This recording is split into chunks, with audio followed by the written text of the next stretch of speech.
Welcome to the GDPR Weekly Show, one of the top 5 GDPR podcasts worldwide. Here is what's coming up in this week's episode.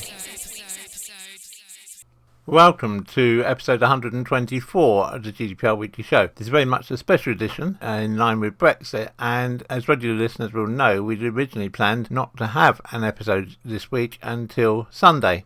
However, given that the EU ambassadors have now ratified the EU-UK trade deal, and given that the UK Parliament is debating the EU-UK trade deal today, Wednesday, and is expected to approve it, then we felt it would be relevant to just bring you up to speed with what's changed in this new trade deal and where that leaves you and where that leaves you in respect of GDPR.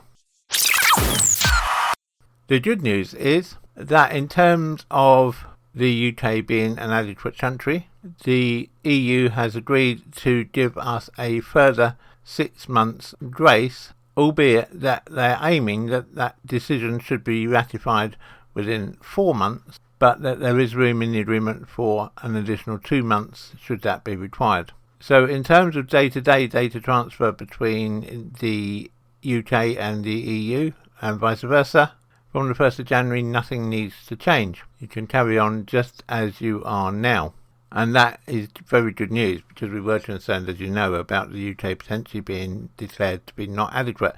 However, it's important not to lose sight of the end goal, which is still to achieve an adequacy ruling, because all this is effectively doing at the moment is kicking the can down the road. And so we know that we are safe now until the 1st of May.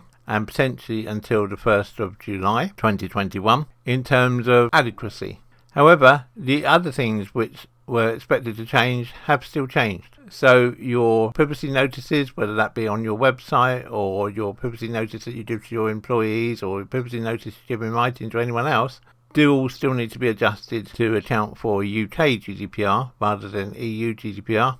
And also, if you do trade with clients in the EU, then you will need a EU data representative and a UK data representative.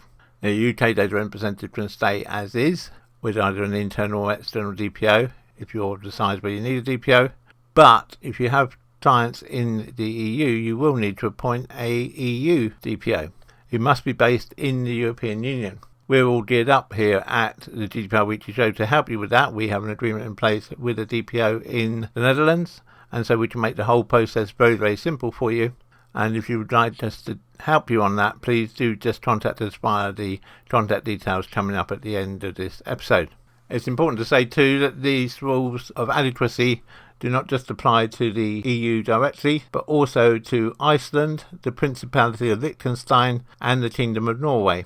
The agreement grants a number of designated powers, and these designated powers include the power to make the regulations pursuant to sections 17A, 17C and 74A of the UK Data Protection Act 2018, to issue a new document specifying standard data protection clauses pursuant to section 119A of the UK Data Protection Act 2018, to approve a new draft code of conduct pursuant to Article 40, Paragraph 5 of the UK GDPR, other than the code of conduct which cannot be relied on to provide appropriate safeguards for transfers of personal data to a third country under Article 46, Paragraph 2, Paragraph E of the UK GDPR. To approve new certification mechanisms pursuant to Article 42, Paragraph 5 of the UK GDPR, other than certification mechanisms which cannot be relied on to provide appropriate safeguards for transfers of personal data to a third country under Article 46, Paragraph 2, Paragraph F of the UK GDPR. To approve new binding corporate rules pursuant to Article 47 of the UK GDPR. To approve new contractual clauses referred to in Article 46, Paragraph 3A of the UK GDPR, or to authorise new administrative arrangements referred to in Article 46, Paragraph 3B of the UK GDPR. If in the next 4 to 6 months the EU deems that we are an adequate country, which of course we all hope will be the case, then that adequacy agreement will render this current agreement redundant in terms of data transfer. There are then some technical rules within the agreement of what needs to happen should either side wish to make changes to their data protection legislation whilst this 6-month window is in place. We will be carrying out a deeper analysis of this 6-month agreement in the next full episode of the GDPR Weekly Show, which will be out on Sunday the 3rd of January as per our normal schedule. So please do listen out to that. That'll be episode 125 of the GDPR Weekly Show. So in a nutshell, what you need to do right now is to update your privacy policies to make sure that they are compliant with UK GDPR and not EU GDPR, but they still cross-reference EU GDPR where necessary. And if you have clients in the EU EEA area, then you need to get a EU agent in place as soon as you possibly can. And we're all geared up, as we say, to help you that here at the GDPR Weekly Show. So all in all, it's good news.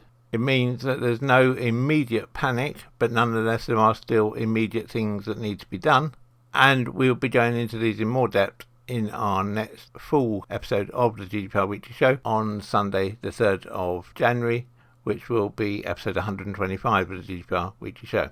So to finalise, we hope you had a good Christmas. We wish you a very happy, peaceful and healthy new year. And if you wish to contact us, the details are coming up right now.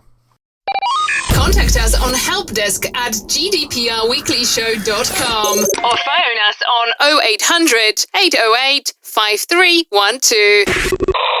The GDPR Weekly Show is an Insurity production.